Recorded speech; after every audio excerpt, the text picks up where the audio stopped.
It's training camp season, and today we're looking at the Seattle Seahawks, and we're getting a good look at Jalen Milroe. We're going to watch him throw the rock around all over the yard. Before we begin, you need to click that subscribe button right now because we're looking at the practice clips from training camp every single day, multiple players a day from your favorite teams. We're looking at those rookies, those position battles, those developmental players, and also those guys you're getting ready to draft in fantasy football. We talked that here too.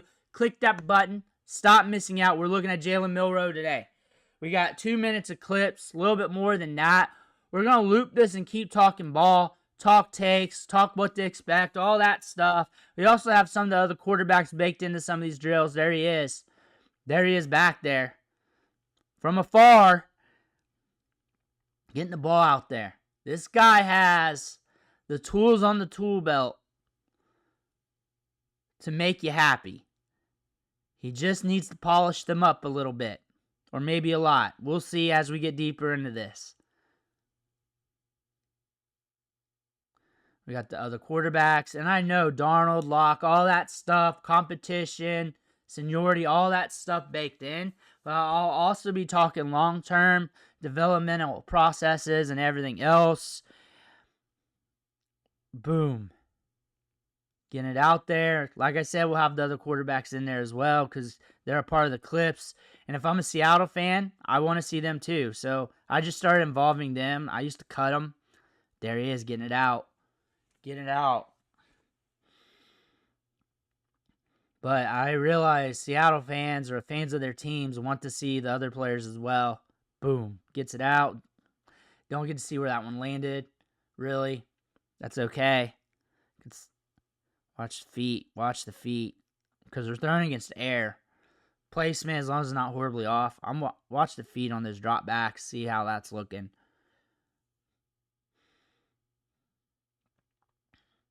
I don't have much news from camp. A lot of the tweets when these came out was like, hey, here's Jalen Milroe. First look at him. Oh, here's another look. Here's him throwing the ball. There's that one. I want to see that ball again. I think nothing to worry about, though.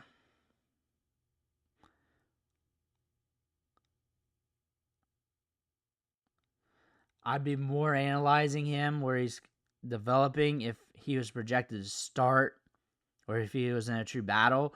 But I'm also very lenient because he's in a position here where he gets the opportunity to develop, learn the game, build his skills. And he's a high-end developmental backup right now. High-end developmental backup that could transform into a serious starter down the line. And he could be thrusted in that moment anytime. It could be this year if something happens. Hopefully, it's more like next year, year after, giving him some time to develop. Considering the offs and ons at Alabama, we saw offs and ons at the Senior Bowl. We covered that. We know he's got the tools, though. He's got the arm. He can place it, but it's not consistent. Like, accuracy issues will be brought up by people, especially in the media, who's trying to deliver scouting reports. But if you watch him, it can be there. It's just not always there. And that was at Alabama. You also saw some of that at the Senior Bowl.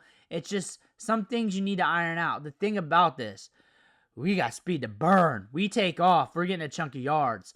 We got an arm. We can zip it. We can zip it. We can throw moon balls all over the field. And in this situation where he's at, he can just develop, fine-tune his skills. We're with a new coaching staff. Probably going to be cultivated a little bit better here. Considering we had some changes there at Alabama and everything else. Alabama's Alabama. It's a college game. I mean, the fact that you got to start at Alabama, hold that job.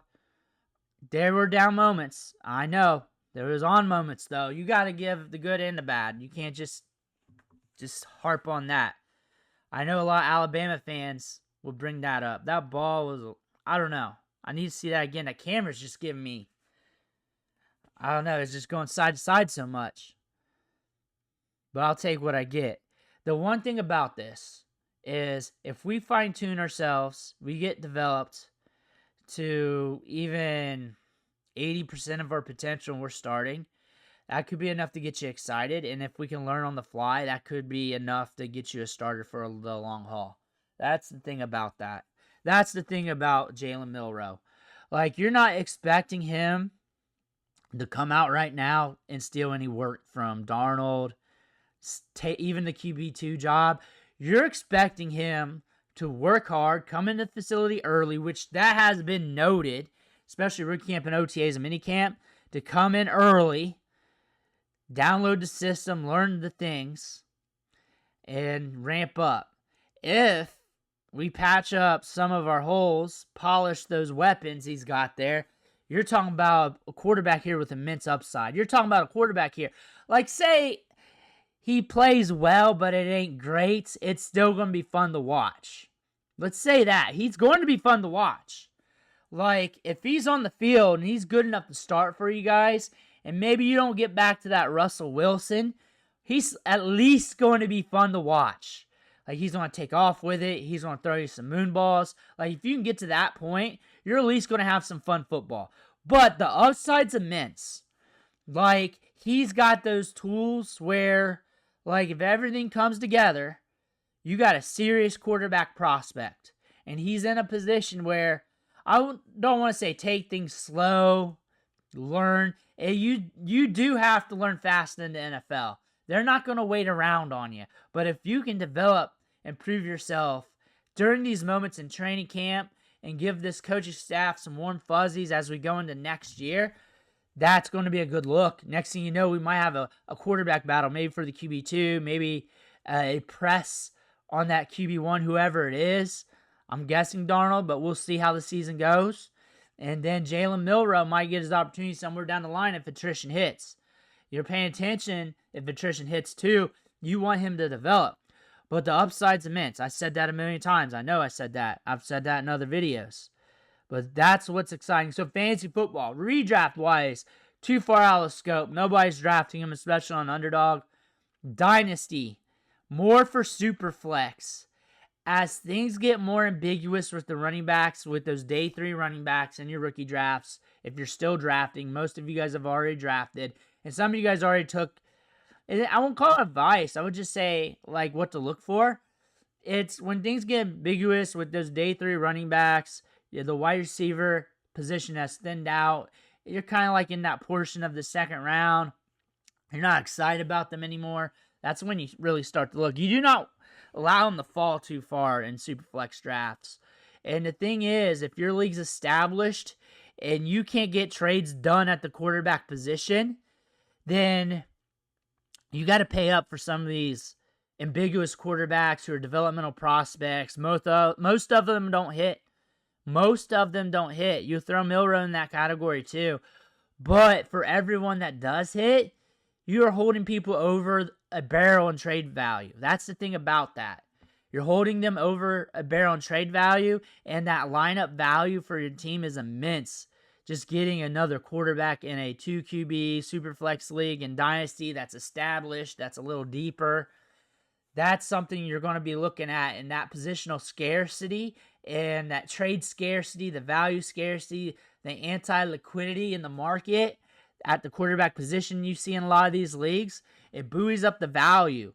Sure, running backs are nice, wide receivers are nice, but once things get a little sus with that, you got to start looking at those ambiguous quarterbacks.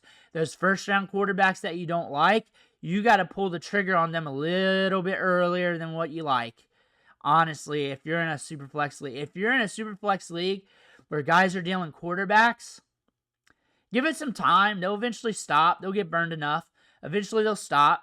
But if you're in a league like that, you can play around a little bit more with the ADP.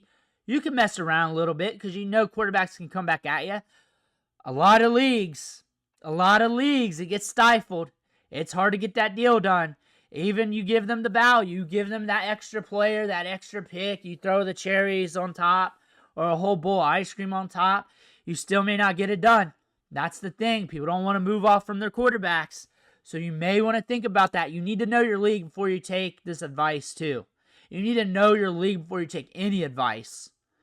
If you don't, you don't know the rules, you don't know the formats, you don't think it through, then you're going to burn yourself. You need to know how your league mates trade. You need to know the settings and rules. It's common sense, but you just don't latch on a person's words like me without having that context involved with your situation. And that's with everything. That's life advice. That's fantasy football advice. But if the context fits, you're probably going to have to pay up a little bit on those superflex quarterbacks. 1 QB, it's a dart throw status.